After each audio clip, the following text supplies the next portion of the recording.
Sanibona nonke bathandi bohlelo luka Dr. Nguni TV umelaphi wendabuko isehlula amanye amadoda umthandi wabantu. Cha bafowethu ngiyabonga kakhulu namhlanje kumsombuluko bengizohlala nabantu bami ngibachazele ngesipho ukuthi kukhona into okuthiwa isipho, kodwa manje isipho sivela ngokuthi umuntu azalwe naso isipho.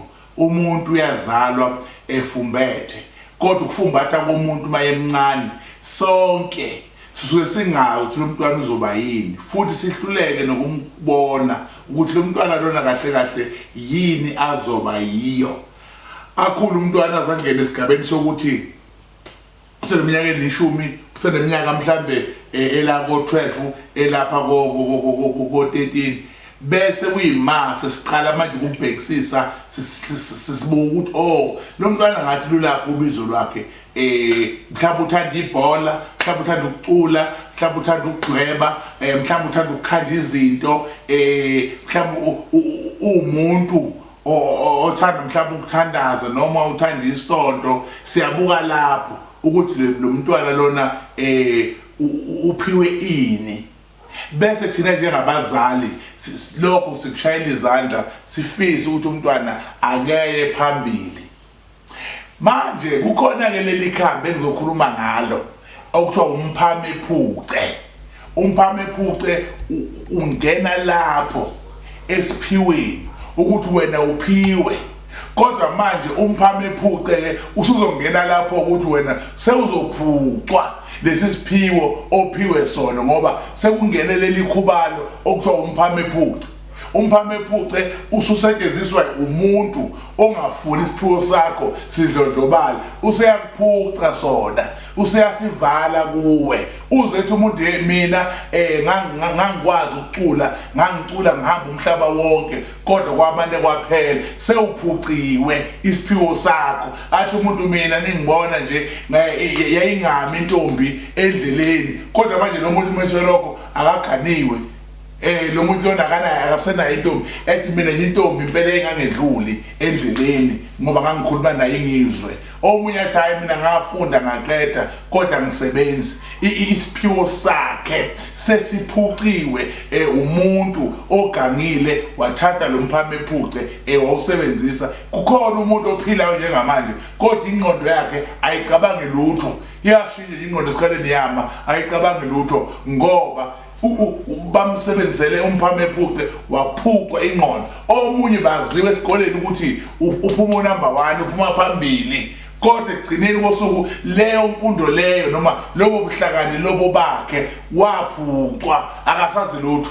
Akusekunzima nokuthi axoxe ukuthi phambili njalo, ngangiphuma phambili njalo esikoleni. Kube khona umuntu ozothi mina ningibona ngathwasa, ngaba nedlozi ngathwasa, ngasebenza ngalapha, kodwa egcineni akaselaphi, usehle phansi. Kuthiwa wayehlolela abantu lona ephehlweni, wabuyela ekhaya wahlolela abantu. Utholakala manje egcina ukuthi leyo nto ikasebenzi sewaphucwa yona. Umphamephuce uyangena nasemntwini ozothi mina ngishadile kodwa angazi ukuthi umshado waphela kanjani, isipho ophiwe sona ukuthi uzawushada, kodwa umphamephuce bese uyakuphuca isipho sakho.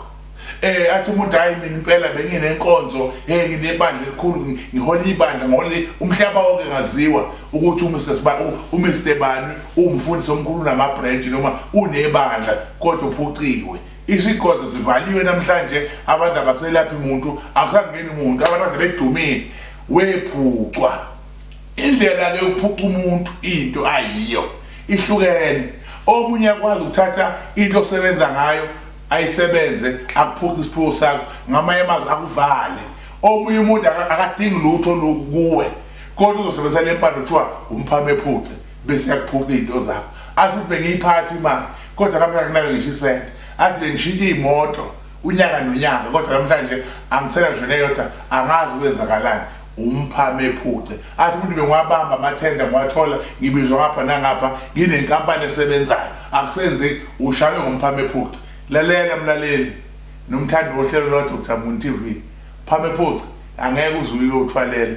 noma ungathwala noma ungenza bakhona abantu abaphuphile namhlanje kuthiwa ubani wayethwele wayehamba ngemoto ezinkulu kodwa namhlanje simbone seyisika emgwaqeni hayi ngoba kuphupha isithwale sakhe ushawe ngumphame ephupha waphuka kwakhona inkuzimalanga yendoda evele ethi hayi ngizothatha wona amandla ngazibani la uthwele athi eyami into engiyiphethe inamandla ngothatha sona isithwalo sakhe lesi sibuyisela ngisebenze ngaso phakama umunye umuntu kwehla umunye umuntu ngoba umphame ephuce uwazile ukuthi bawusebenzise uwazi wena uphuqa izinto zakho lana kwa Dr. Mnguni ongenzeki kubantu nasenyangeni la Dr. Mnguni kuyenzeka woza mawunenkinga enjalo sizobona ukuthi angeke into zakho siyibuyisele siye kuye emasontweni siyophakamisa izandla sithi sifuna into zethu ngoba le yanto iwumusa kuyenzeka izandla uyiphakamise ugcina ungatholanga lutho ayiphakamise ukuthi namhlanje kwenze umangaliso kusasa kuya ukuthi uNkulunkulu uhambele ngakuphi